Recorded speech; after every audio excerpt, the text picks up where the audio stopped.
আল কোরআনের পথ, এই পথে আসল পথ।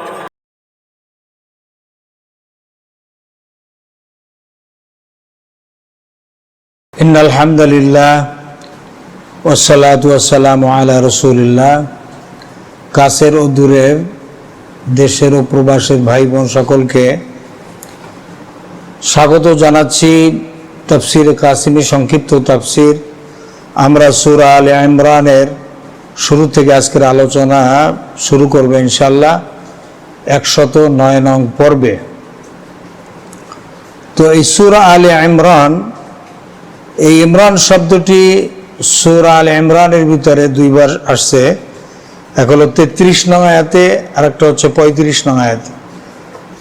তো 35 নং আয়াতে আল্লাহ তাআলা হযরতে মারিয়াম আলাইহিস সালামের আলোচনা করতে ওখানে বলেছেন, ওয়া ইয ক্বালা ইমরাতু ইমরান রাব্বি ইন্নী নাযারতু লাকা মা ফি বাতনি মুহাররারান ফাতাকাব্বাল মিন্নী ইন্নাকা আনতাস সামিউল আলিম। তো এখানে হযরতে মারিয়াম আলাইহিস সালামের বাবার নাম ইমরান, এই শব্দটা এখানে উল্লেখ আসছে। সেই নাম অনুযায়ী সূরার নামকরণ করা হয়েছে। হযরতে মারিয়াম আলাইহিস সালামের পিতার নাম ছিল ইমরান এবং তার মায়ের নাম ছিল হান্না বিনতে ফাখুজ। তো এখানে তার বাবার নাম অনুসারে এই সূরার নামকরণ করা হয়েছে। আর এই সূরার ভিতরে 4টি ভাষণ সন্নিবেশিত হয়েছে।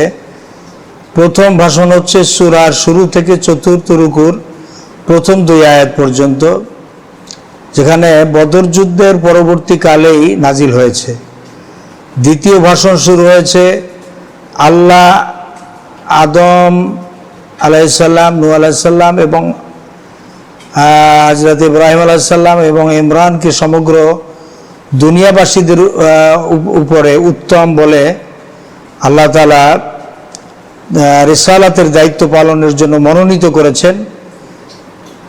এই সমস্ত আয়াতে কারিমা থেকে আমরা সেগুলো জানতে পারি এবং 6ষ্ঠ রুকুর শেষ পর্যন্ত যা সমাপ্ত হয়েছে। 9ম হিজরিতে নাজরান প্রতিনিধি দল আল্লাহ রাসূল সাল্লাল্লাহু আলাইহি ওয়াসাল্লামের নিকট আগমনের সময় এটা নাজিল হয়েছিল এই সূরা। তৃতীয় ভাষণ হচ্ছে 7ম রুকুর শুরু থেকে 12 রুকুর শেষ ভাগ পর্যন্ত। তৃতীয় ভাষণ আমরা 4 ভাগের 3 ভাগ আমরা তৃতীয় ভাষণ হিসাবে আমরা মনে করি। সেটা হচ্ছে যে প্রথম ভাষণের সমসাময়িককালী তৃতীয় ভাষণ এটাও নাজিল হয়েছে। আর 4র্থ ভাষণ সেটা হচ্ছে 13 রুকু থেকে সূরার শেষ পর্যন্ত, যেটা উহুদের যুদ্ধের পরে নাজিল হয়েছে। এই 4টি ভাগে ভাগ করে আমরা আলোচনা পেশ করব ইনশাআল্লাহ। তো শুরুতেই আমরা সূরা আল ইমরানের থেকে আলোচনা শুরু করছি। আউযু বিল্লাহি মিনাশ শাইতানির রাজীম। বিসমিল্লাহির রহমানির রহিম। আলিফ লাম মিম। আল্লাহু লা ইলাহা ইল্লা হুয়াল হাইয়ুল কাইয়্যুম। সাদাকাল্লাহুল আযীম। পরম করুণাময় আল্লাহ সুবহানাহু ওয়া তাআলার নামে শুরু করছি। আলিফ লাম মিম। আলিফুন হারফুন ওয়া লামুন হারফুন ওয়া মিমুন হারফুন। এই 3টি হরফকে বলা হয় হরফে মুকাত্তাআত। এরকম এই ধরনের হরফ শুধু সূরা আল ইমরানের শুরুতেই নয়, বরং বিভিন্ন সূরার শুরুতে আছে। যেমন ইয়াসিন, হামিম, কফ, আইন সিন কফ, তাহা, এরকম বিভিন্ন সূরার শুরুতে এই ধরনের হরফে মুকাত্তাআত আল্লাহ তাআলা নাজিল করেছেন। এর অর্থ পৃথিবীর কোনো মানুষ জানে না। আল্লাহু আলামু বিমুরাদিহ, এর অর্থ কেবলমাত্র আল্লাহ তাআলাই ভালো জানেন। এই ধরনের হরুফে মুকাত্তাত এগুলো হচ্ছে আয়াতে মুতাশাবিহ। এটা নাজিল হওয়ার কারণ কি? কারণ হচ্ছে এই, যখন এই কোরআনে কারিমে আল্লাহ তাআলা কোরআনে কারিম নাজিল করেন, ওই সময় পৃথিবীর সবচেয়ে বড় বড় সাহিত্যিকরা মক্কায় যে অবস্থান করত। অত উঁচু মানের সাহিত্যিক বর্তমানেও নাই আরবি ভাষায়, এত বড় বড় সাহিত্যিকরা ওই সময় ছিল। তারা নিজেরা বিভিন্ন সাংকেতিক বর্ণমালা দিয়ে একে অপরের সাথে কথা বলতো, আর এর দ্বারা তারা প্রমাণ করত যে আমরা হচ্ছি শিক্ষিত, আর মুহাম্মদ সাল্লাল্লাহু আলাইহি ওয়াসাল্লাম তিনি মূর্খ। নাউজুবিল্লাহ। মুহাম্মদ সাল্লাল্লাহু আলাইহি ওয়াসাল্লাম তিনি এই সমস্ত আমরা যে সাংকেতিক বর্ণমালা দিয়ে যে একে অপরের সাথে কথা বলি, এটা মুহাম্মদ সাল্লাল্লাহু আলাইহি ওয়াসাল্লাম বুঝে না, সে হলো একটা মূর্খ মানুষ। নাউজুবিল্লাহ মিন যালিক।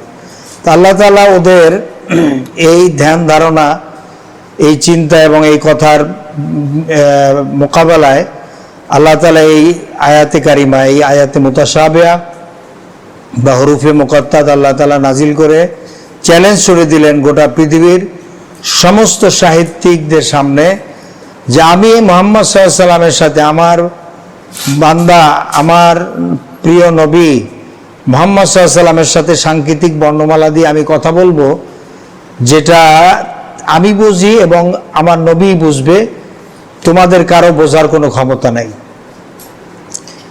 এবং সেটাই বাস্তবে প্রতীয়মান হয়েছে। তখন তো বুঝেই নাই, এখন পর্যন্ত আজ পর্যন্ত এর অর্থ কি হবে এটা পৃথিবীর মানুষ বলতে পারে না, এবং কিয়ামত পর্যন্ত পারবে না। এটা চ্যালেঞ্জ, কোরআনে কারিমের মুজিজা। এরপরে আল্লাহ তাআলা বলছেন, আল্লাহু লা ইলাহা ইল্লা হুয়া। আল্লাহ তাআলা হচ্ছেন তিনি একক, তিনি ছাড়া কোনো ইলাহা নাই, কোনো আইনদাতা নাই, বিধানদাতা নাই, শাসনকর্তা নাই। আল হাইয়ুল কাইয়ুম, তিনি হচ্ছেন চিরঞ্জীব এবং কাইয়ুম শাশ্বত। আল্লাহ তাআলা হচ্ছেন তিনি এমন মহান সত্তা, তিনি ছাড়া কোনো ইলাহা নাই, কোনো আইনদাতা নাই, বিধানদাতা নাই, শাসনকর্তা নাই। তিনি হচ্ছেন চিরস্থায়ী এবং চিরঞ্জীব। নাজ্জালা আলাইকাল কিতাবা বিল হক, তিনি কোরআনে কারিম অবতীর্ণ করেছেন, আলাইকা হেনবে আপনার উপরে, এই কিতাব নাজিল করেছেন, বিল হক সত্য সহকারে, মুসাদ্দিকান যেটা সত্যায়নকারী, লিমা যা বাইনা ইয়াদাইহে আপনার পূর্বে, ওয়া আনজালাল তাওরাত এবং তিনি নাজিল করেছেন তাওরাত, ওয়াল ইনজিল এবং ইনজিল কিতাব। আল্লাহ তাআলা তিনি এমন মহান সত্তা যিনি এই কিতাব নাজিল করেছেন, একবারই তিনি লৌহে মাহফুজ থেকে প্রথম আসমানে নাজিল করেছেন, এবং সত্যের বাণী নিয়ে এসেছে। এর সত্যায়নকারী, এই কিতাবের, এই কোরআনের সত্যায়নকারী পূর্বের অবতীর্ণ কিতাব যেমন তাওরাত, ইনজিল, সেই তাওরাত এবং ইনজিলের ভিতরেও এই কোরআনের ইঙ্গিত দেওয়া হয়েছিল যে শেষ নবী মুহাম্মদ রাসূলুল্লাহ সাল্লাল্লাহু আলাইহি সাল্লামের উপরে একখানা কিতাব নাজিল হবে, ফুরকান, যেটা সত্য এবং মিথ্যার ভিতরে পার্থক্য সূচিত করে, এবং মিন ক্বাবলু হুদাল লিন্নাস ওয়া বায়্যিনাতিন ওয়া আনজালাল ফুরকান, যেই পূর্বের তাওরাত এবং ইনজিল কিতাবে বর্ণনা করা হয়েছিল যে মানুষের সামনে যে একখানা কিতাব আল্লাহ তাআলা নাজিল করবেন, যে কিতাবটা হচ্ছে ফুরকান। তো আল্লাহ তাআলা সেই কথাই বলছেন যে আমি এমন একখানা কিতাব নাজিল করেছি যেটা হচ্ছে ফুরকান, এবং হচ্ছে সত্য এবং মিথ্যার পার্থক্য সৃষ্টিকারী। সত্য এবং মিথ্যার মধ্যে তাফরিকা সৃষ্টিকারী যে কিতাব, তার নাম হচ্ছে ফুরকান। ইন্নাল্লাযীনা কাফারু বিআয়াতিল্লাহি লাহুম আযাবুন শাদীদ, নিশ্চয়ই যারা কাফের, যারা আল্লাহর আয়াতের সাথে যারা কুফরি করে, তাদের জন্য রয়েছে শাদীদ। শাদীদ মানে খুব কঠিন, শক্ত আযাব মানে শাস্তি, তাদের জন্য আল্লাহ তাআলা অনেক বড় শাস্তির ব্যবস্থা রেখেছেন। আল্লাহু আজিজুন যুনতিকাম, আর আল্লাহ তাআলা হচ্ছেন পরাক্রমশালী এবং প্রতিশোধ ক্ষমতা সম্পন্ন। এখানে আল্লাহ তাআলা বলছেন যে যারা আল্লাহর আদেশ এবং নির্দেশসমূহ মেনে নিতে অস্বীকার করবে তাদেরকে আল্লাহ তাআলা শক্ত শাস্তি দিবেন, আযাব দিবেন। আল্লাহ তাআলা হচ্ছেন অসীম ক্ষমতার মালিক, তিনি সকল অন্যায়ের প্রতিশোধ গ্রহণ করে থাকেন। নাউযুবিল্লাহি মিন যালিক। এরপর আল্লাহ তাআলা বলছেন ইন্নাল্লাহা লা ইয়াখফা আলাইহি শাইউন ফিল আরদি ওয়ালা ফিস সামা। নিশ্চয় আল্লাহ তাআলার কাছে গোপন নাই কোনো কিছু, ফিল আরদি এই পৃথিবীতে, ওয়ালা ফিস সামা এবং আসমান এবং জমিনের কোনো জিনিস আল্লাহ তাআলার নিকট গোপন হিসাবে নাই, সবই আল্লাহ তাআলার কাছে প্রকাশ্য। হুয়াল্লাযী ইউসাব্বিরুকুম ফিল আরহামে কাইফা ইয়াশা, তিনি আল্লাহ যিনি ইউসাব্বিরুকুম, তিনি তোমাদেরকে আকৃতি দেন, ফিল আরহাম মাতৃগর্ভের ভিতরে, কাইফা ইয়াশা তিনি যেভাবে চান। অর্থাৎ মাতৃগর্ভের ভিতরে তোমাদের আকার আকৃতি আল্লাহ তাআলা ইচ্ছে মতো তিনি তৈরি করে থাকেন। এটা আল্লাহ তাআলার এই জ্ঞান হচ্ছে আল্লাহ তাআলার, এই ক্ষমতা আল্লাহ তাআলার, এটা তিনি করে থাকেন। লা ইলাহা ইল্লা হুয়াল আজিজুল হাকিম, তিনি ছাড়া কোনো ইলাহা নাই, কোনো আইনদাতা নাই, বিধানদাতা নাই, শাসনকর্তা নাই। তিনি হচ্ছেন পরাক্রমশালী, আজিজ পরাক্রমশালী, এবং হাকিম হচ্ছেন মহাবিজ্ঞ। এই ক্ষমতা কারণেই পৃথিবীতে আল্লাহ তাআলা যেভাবে মাতৃগর্ভের ভিতরে আকৃতি দান করে থাকেন, এভাবে পৃথিবীতে আর কেউ এই কাজটি করতে পারে না। আল্লাহ তাআলা তার ইচ্ছে মতো, কাইফা ইয়াশা, তিনি তার ইচ্ছে মতো তিনি মায়ের পেটের সন্তানের আকৃতি দিয়ে থাকেন।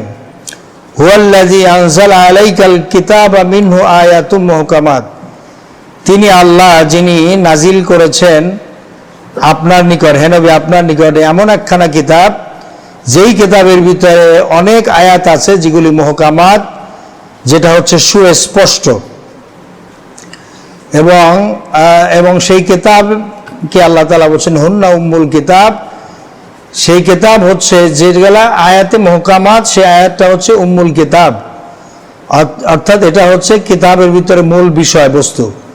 ওয়া উখারু, আর কিছু আছে মুতাশাবিহাত, রূপক সাদৃশ্য, যেটা অস্পষ্ট। ফাআম্মাল্লাযীনা ফি কুলুবিহিম যায়গুন, অতঃপর যাদের দিলের ভিতরে রয়েছে বক্রতা, যায়গুন শব্দের অর্থ হলো বক্রতা, ফায়াত্তাবিউনা মা তাশাবা, তারা অনুসরণ করার ভাব দেখায়, মা তাশা, যেগুলো আয়াতে মুতাশাবিহ, যেটা আল্লাহ তাআলা রূপক অর্থে ব্যবহার করেছেন বা অস্পষ্ট আয়াত, সেই আয়াত নিয়ে তারা ঘাটাঘাটি করে বা এগুলা মানার ভাব দেখাইতে চায়। আল্লাহ তাআলা বলছেন মিনহু ইবতিগা, এর ভিতরে তারা অনুসন্ধান করে বেড়ায়, ফিতনা ওয়াবতিগা, এবং তারা অনুসন্ধান করে তাবিলিহি, ব্যাখ্যা, মানে ব্যাখ্যা করে, তাবিল করে, ফেসনা ফাসাদ সৃষ্টি করার জন্য এই সমস্ত করে বেড়ায়।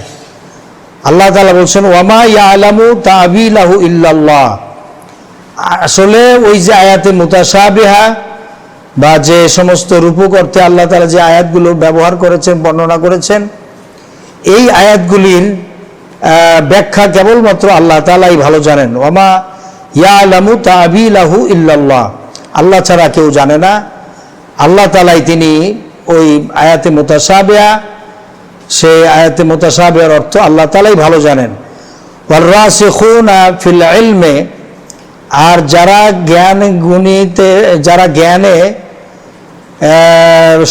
গভীর জ্ঞান যারা রাখে, যারা জ্ঞানবান বুদ্ধিমান, যারা ভালো জ্ঞান রাখে, ইয়াকুলুনা, তারা বলে আমান্না বিহি, আমরা আল্লাহর উপরে ঈমান এনেছি, বিশ্বাস স্থাপন করেছি, এবং আল্লাহ তাআলা যা নাজিল করেছেন তার উপরে বিশ্বাস স্থাপন করেছি।